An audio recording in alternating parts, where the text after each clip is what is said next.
The mid-engine D Chaparrals, built from 1963 through 1970, are among the most iconic sports racing cars ever built, up there with vehicles such as the Ford GT40, Ferrari 330 P4, and Porsche 917. The cars are significant for a number of reasons. First, they were cutting-edge. Chaparral founder Jim Hall pioneered aerodynamic developments such as wings and ground effects, as well as alternative forms of construction. In 1964 and 65, the Chaparral won 11 of 16 races in the SCCA US Road Racing Championship, the precursor to the SCCA Canadian American Challenge or Can-Am Series. The Chaparral 2 and 2C also won 11 other major races in that period, including the 1965 12 Hours of Sebring. These conservative, front-engine D designs were supplanted by the mid-engine D Chaparral 2 of 1963, which featured an innovative fiberglass monocoque chassis that was stronger and stiffer than a steel tube frame. The Chaparral 2 later used a torque converter transaxle and became an aerodynamic test bed, partly as a result of Hall's relationship with General Motors. Musser, of General Motors, stated, "We never sponsored the Chaparral program with cash. We did provide bits and pieces, and they did lots of our testing, from which we both benefited." Among the bits and pieces that Hall received were unique transaxles, torque converters mated to manual gearboxes combined with differentials, and blueprints for aluminum block Chevy V8s that Roger Penske had the blocks cast by Alcoa. Later on, Chevy didn't bother with this approach and just handed engines over to Hall. "One of our development vehicles we sent down to Midland," says Musser. "It was a prototype for a mid-engine D Corvette, the Gzia, with a torque converter transaxle. This was followed by the Gzia B, which had a monocoque made from aluminum, not steel." Hall liked the simplicity of building the aluminum chassis, so his Can-Am cars from the 2C onward were made this way rather than from fiberglass. In the course of the development work, Hall and the GM engineers discovered a lot about aerodynamics, Musser explains. "Early on, we found that venting air out over the front fenders created downforce on the Gzia B. At the time, racing aerodynamics was in its infancy. Cars had been shaped in wind tunnels, and wings and spoilers had been seen before, but Hall made a breakthrough by using aerodynamics to enhance traction.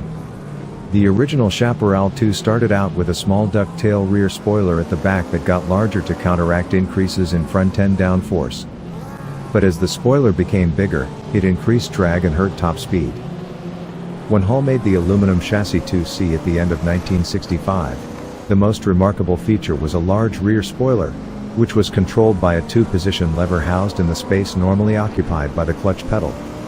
The rear spoiler's default setting was up, generating maximum downforce. Pressing the pedal flattened out the spoiler to reduce drag. Hall and Musser concur that as more downforce was added to the 2C via the adjustable flap, the car was bottoming on the outside rear suspension, leading to violent high-speed oversteer. The only answer would be direct aero loading, which overcomes that problem by putting the downforce through the hubs rather than via the body and chassis. At the dawn of the inaugural Can-Am Series in 1966, just 5 races after the 2C had appeared with its movable spoiler, Hall turned up with the outlandish-looking 2E, with its full-width wing perched 4 feet 6 inches above the ground. This was the first racing car to be fitted with a movable wing that directly fed the aero loads into the uprights, a development that was adopted by Formula One and most other racing series by 1968. But these radical spoilers were short-lived. Spate of wing breakages led to some bad accidents and a ban by the Commission Sportive Internationale, the world motorsports governing body at the time. In response to the ban, Hall discovered ground effects, a development that is used in most modern frontline racing cars, with the 2J Sucker car of 1970. The 2E was brilliantly conceived.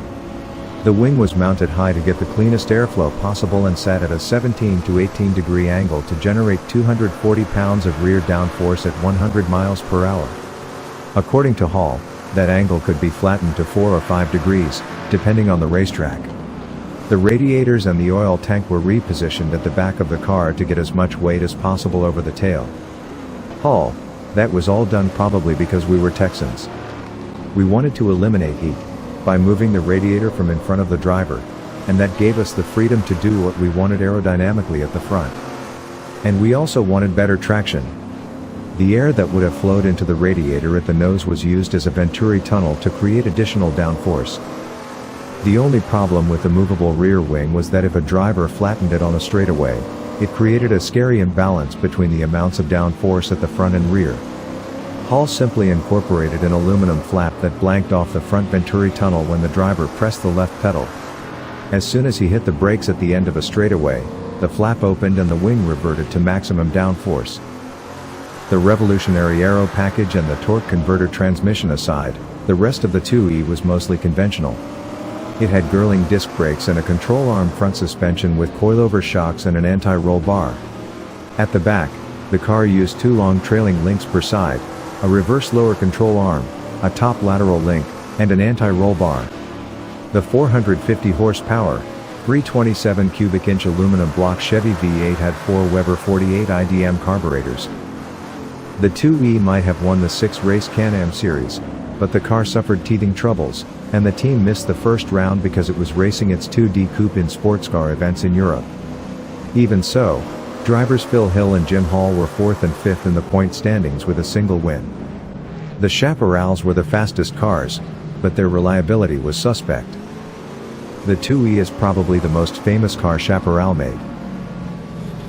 Hello fellow sim racers, this is Sim Racer, and hey, I hope you enjoyed that quick overview of the Chaparral 2E. This car is one of the Legends pack that is found in Assetto Corsa, and I believe there's 9 of these cars. It's a superb pack for Assetto Corsa. It's a mod. It doesn't cost any money. Of course, you can throw the guy that put this thing together some love or a couple of bucks if you so desire. My goal is to do quick overviews of all 9 vehicles. Hey, may all your sim racing pursuits be enjoyable.